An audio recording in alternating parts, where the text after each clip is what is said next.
दोस्तों एक बार फिर से आपका स्वागत है आपकी अपनी YouTube क्लास में। और आज हम एक्सरसाइज 2.7 के 6, 7 और 8 नंबर क्वेश्चन सॉल्व करने वाले हैं।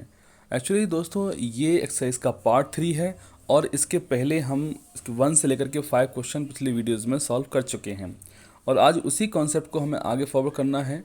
और हम कर रहे हैं अभी फ्रैक्शंस में एडिशन सब्ट्रैक्शन की प्रैक्टिस वाले क्वेश्चंस जो कि वर्ड प्रॉब्लम से रिलेटेड हैं। अगर आपने पिछले क्वेश्चन नहीं देख पाए हैं तो आप जाकर के इस लिंक बटन पे क्लिक करके उनको देख सकते हैं या फिर एंड स्क्रीन पे भी आपको लिंक दे दी जाएगी, आप वहाँ से उसको चेकआउट कर पाएंगे।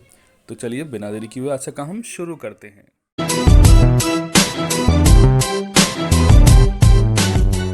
Number 6, Salil wants to put picture in a frame. Salil को जो है पिक्चर है वो फ्रेम के अंदर डालनी है। The picture is 7 whole 3/5 centimetre wide. अच्छा, आगे इसमें देखो यहाँ दिया हुआ है पिक्चर का विड्थ कितना है, वो कि एक फ्रैक्शन के फॉर्म में है जो मिक्स फॉर्म में लिखा हुआ है 7 होल 3/5। इसका हम मिक्स फ्रैक्शन तोड़ के इम्प्रॉपर फॉर्म में आराम से ला पाएंगे। 7 5 जो 35, 35 प्लस 3 करेंगे तो 38। देखिए यहाँ पे सोल्यूशन में इसको मैंने यहाँ पे करके दिखा दिया है। क्वेश्चन में आगे लिखा है to fit in the frame in the picture that cannot be more than 7 whole 3/10 centimetre wide. और ये भी इसमें लिखा है कि पिक्चर जो है वो इससे ज़्यादा फ्रेम में आ नहीं सकती है क्योंकि फ्रेम की जो साइज़ है वो फिक्स्ड है, उसकी साइज़ फिक्स कर रखी है। यहाँ पे इन्होंने विड्थ लिख रखी है यहाँ पे, तो पिक्चर इससे ज़्यादा नहीं आ सकती। इसका मतलब है कि जो पिक्चर है उसी को आपको कट करना होगा, ट्रिम करना होगा। तो अब क्वेश्चन में लिखा है, यही तो आपसे पूछा गया है, how much the picture be trimmed. अब देखिए पिक्चर को ट्रिमिंग कितना करना है ये हमें पता लगाना है। मतलब कि जब पिक्चर ज़्यादा है तो वो कितनी ज़्यादा है, कितनी ट्रिम करनी है। तो मैंने आपको पहले सेक्शन में बताया हुआ है कि कितनी ज़्यादा कितनी कम, ये पता चलाने के लिए हमें करना होता है subtraction. How much more how much less, ऐसा क्वेश्चन में जाए तो आप समझ जाइएगा। अब जैसे इसमें क्वेश्चन पूछ दिया है how much should the picture be trimmed, कितना ज़्यादा काटी जानी है ये पता चलाना है। तो मतलब हमें सब्ट्रैक्शन करना है और जो बड़ा नंबर है उसमें छोटा नंबर हम सब्ट्रैक्ट कर देंगे। तो चलिए फॉर्मल वे में हम इसकी स्टार्टिंग करते हैं। ये तो हो गई है पिक्चर की विड्थ और ये है फ्रेम की रिक्वायर्ड विड्थ 7 होल 3/10 जिसको इम्प्रॉपर फॉर्म में ला दिया है। इसके बाद दोस्तों हमने बता दिया था सब्ट्रैक्शन करना है, तो हमने ये पिक्चर की विड्थ में से ये 73/10 यानी कि रिक्वायर्ड विड्थ को सब्ट्रैक्ट कर देंगे। सब्ट्रैक्ट करने के लिए हम एलसीएम लिया तो 5 और 10 का एलसीएम जो है वो 10 ही आएगा, यहाँ पे मेंशन किया हुआ है।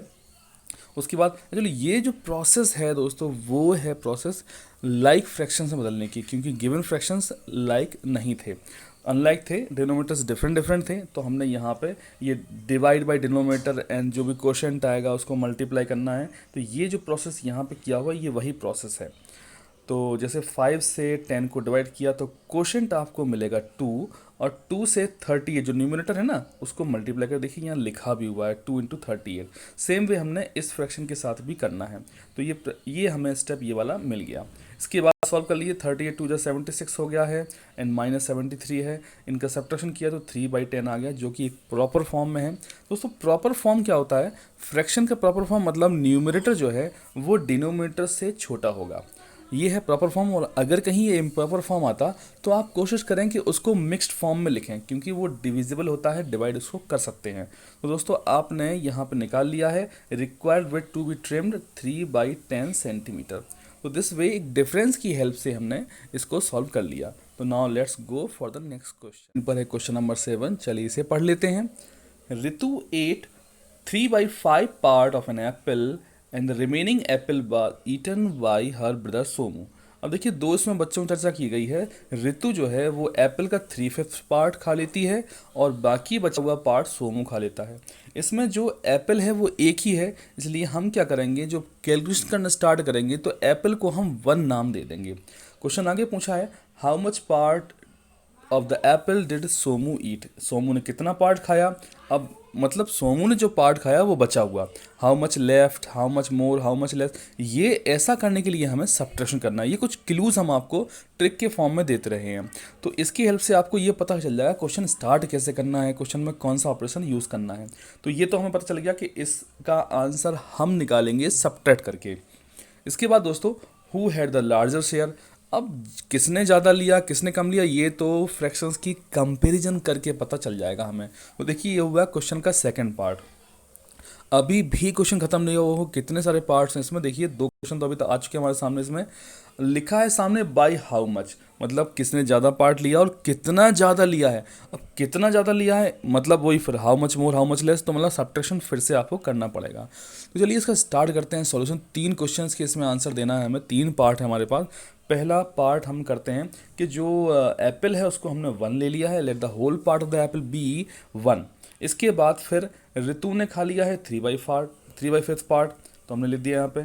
और पार्ट जो सोमू को मिला, हर ब्रदर सोमू ही गेट, वो है पूरे 1 में से ऋतु वाला पार्ट को सब्ट्रैक्ट करना।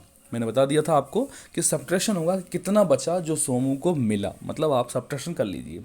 सब्ट्रैक्शन करने के लिए लाइक फ्रैक्शंस में कन्वर्जन करते हैं, एलसीएम 5 आएगा, क्रॉस मल्टीप्लाई होगा, ये वाला स्टेप आपको समझ में आना चाहिए। इसके बाद फिर 5 1 जब 5 -3 2 होता है 2/5। तो 2/5 जो है वो सोमू को मिला है, 3/5 ऋतु, 2/5 सोमू, ये पार्ट्स मिल गए। अब देखिए दोनों फ्रैक्शंस को अगर हम लिखें तो देखिए ये दोनों जो फ्रैक्शंस हैं वो लाइक फ्रैक्शंस हैं, डिनोमिनेटर दोनों के सेम है 5 और 5। न्यूमरेटर्स को देख करके हम आसानी से बता सकते हैं कौन सा बड़ा कौन सा छोटा, क्योंकि न्यूमरेटर एक का 3 है और एक का है 2, देख सकते हैं यहाँ पे। तो 3 ज़्यादा है, इसका मतलब है ऋतु का जो पार्ट है वो ज़्यादा है। तो हमने लिख दिया था Ritu, share of Ritu was larger. अब क्वेश्चन इसका तो आंसर हमने कर दिया, बट क्वेश्चन यहाँ तक कंप्लीट नहीं है। क्वेश्चन में ये बताना है बाय हाउ मच, कितना ज़्यादा मिला। कितना ज़्यादा के लिए हम माइनस कर लेते हैं, जो बड़ा पार्ट है उसमें छोटा पार्ट। तो बड़ा पार्ट है ऋतु के पास 3/5 और छोटा पार्ट है सोमू के पास 2/5। सब्ट्रैक्शन कर लीजिए, आंसर वैसे ओरली सॉल्व करने वाला है तो 1/5 पार्ट इसको मिल गया। तो क्वेश्चन पिछले वाले से तो ज़्यादा आसान था, हालांकि पार्ट्स थे बट इंटरेस्टिंग थे। ये आपका जो इंटेलेक्चुअल क्वालिटी है वो आपको ज़्यादा इन्हेंस करेंगे। तो इसी के साथ हम एक और क्वेश्चन हमारे पास है जिससे जिसके साथ एक्सरसाइज कंप्लीट हो जाएगी। Let's move for this. भी क्वेश्चन नंबर 7 की तरह ही कॉन्सेप्ट वाला है, इसमें भी वही हमें कंपैरिजन करना है और सब्ट्रैक्शन करना है। तो एक बार इसको पढ़ के समझ लेते हैं क्वेश्चन में एग्जैक्टली पूछा क्या गया है। इसमें लिखा है Michael finish colouring a picture in 7/12 hour and वेवा finish colouring the same picture in 3/4 hour. अब देखिए कलरिंग पिक्चरिंग वाला काम है और इसमें जो माइकल है वो कंप्लीट करता है 7/12 आवर्स में और वैभव कंप्लीट करता है सेम टास्क 3/4 में। इन दोनों के टाइमिंग को हमें क्वेश्चन में गिवन कर दिया है। हु वर्क लॉन्गर, अब किसने ज़्यादा काम किया, किसने ज़्यादा काम किया मतलब जो फ्रैक्शंस हैं टाइमिंग की उनका हमें कंपैरिजन करना है। दोस्तों सिंपल सी बात है, कंपैरिजन हम करते हैं न्यूमरेटर्स को देख करके, बट ध्यान रहे उसमें कंडीशन ये है कि फ्रैक्शंस जो है वो लाइक फ्रैक्शंस होना चाहिए। ये कंडीशन हमारे पास है, अगर नहीं होती है तो हम एलसीएम प्रोसेस के द्वारा उनको पहले लाइक फ्रैक्शंस में बदल लेते हैं। इसी के साथ ही इसमें लिखा है कि by what fraction was it longer, कितना फ्रैक्शन से वो ज़्यादा है, अगर ज़्यादा है तो कितना फ्रैक्शन ज़्यादा है, और कम है तो कितना फ्रैक्शन कम है। और कितना ज़्यादा कितना कम करने के लिए हमें फ्रैक्शंस का सब्ट्रैक्शन करना है। बड़ी फ्रैक्शन में से छोटा वाला फ्रैक्शन हम सब्ट्रैक्ट कर लेंगे। तो देखिए बहुत अच्छा क्वेश्चन होने वाला है और इसका हम फॉर्मेलिटी स्टार्ट करते हैं। फॉर्मल वे में है टाइम टेकन बाय माइकल, ये दिया हुआ है। वैभव का जो टाइमिंग है वो दिया हुआ है हमारे पास। और इसके साथ ही जब हम कंपेरिजन करने जाएंगे तो देखेंगे ये जो फ्रैक्शंस हैं 7/12 एंड 3/4 वो लाइक फ्रैक्शंस नहीं हैं। तो अब हमें इनको लाइक फ्रैक्शंस में लाना है, क्योंकि 12 और 4 के डिनोमिनेटर जो है ना वो सेम नहीं है।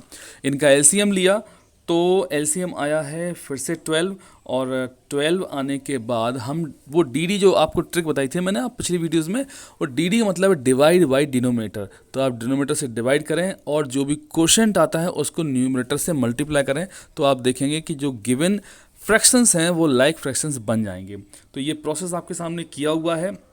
इसी के साथ ही ये जो फ्रैक्शंस हमारे पास हैं ये बदल गए हैं 7/12 एंड 9/12 में। अब देखिए इनके जो डिनोमिनेटर सेम आ गए। अब हम न्यूमरेटर्स को देख करके आराम से बता सकते हैं कौन सा फ्रैक्शंस बड़ा है। तो ऑफकोर्स 7 छोटा होता है, 9 बड़ा होता है, तो 9 वाला जो है 9/12 वो फ्रैक्शन बड़ा है और वो फ्रैक्शन है वैभव के पास, मतलब वैभव वर्कड लॉन्गर। सीधी सीधी बात है, यहाँ पे पता चल गया हमें। तो हमने यहाँ कंक्लूड कर दिया है, वैभव को ज़्यादा टाइम लगा। और अब हमें इस वाले क्वेश्चन को निकालना है सॉल्यूशन। इसका सिंपल सा फंडा है, जो बड़ा है उसमें से छोटा को सब्ट्रैक्ट कर दो। तो हमने लास्ट वाली लाइन देखिएगा 9/12 में से 7/12 को माइनस किया गया है। अब 12 डिनोमीटर सेम है क्योंकि लाइक फ्रैक्शंस हैं, तो 9 में से 7 ये न्यूमीटर्स को सब्ट्रैक्ट कर दीजिए तो आएगा 2 और फ्रैक्शन बन जाएगा 2/12। 2/12 को आप कैंसिल आउट कर लेंगे, 2 1 2 और 2 6 12 तो आता है 1/6 और ये है टाइमिंग, इसलिए इसका यूनिट बनेगा आर। तो अब हमने निकाल लिया है दोस्तों कि जो वैभव है वो ज़्यादा देर तक काम कर रहा है कलरिंग का और 1/6 आर ज़्यादा काम कर रहा है। तो दोस्तों बहुत आसान क्वेश्चन था, प्रैक्टिस वाले क्वेश्चंस हैं ये, आप इनको हमारे से यहाँ से सीख करके और आप खुद से ज़रूर रफ नोटबुक में प्रैक्टिस जरूर करें, इससे आप कॉन्फिडेंस तभी बन पाएंगे आप। दोस्तों अगले सेक्शन में नेक्स्ट एक्सरसाइज जल्दी हम आपके सामने हाजिर होंगे, तब तक प्रैक्टिस करते रहें, रिवीजन जरूर करें पिछली वीडियो से, अपना ख्याल रखें। Thank you so much.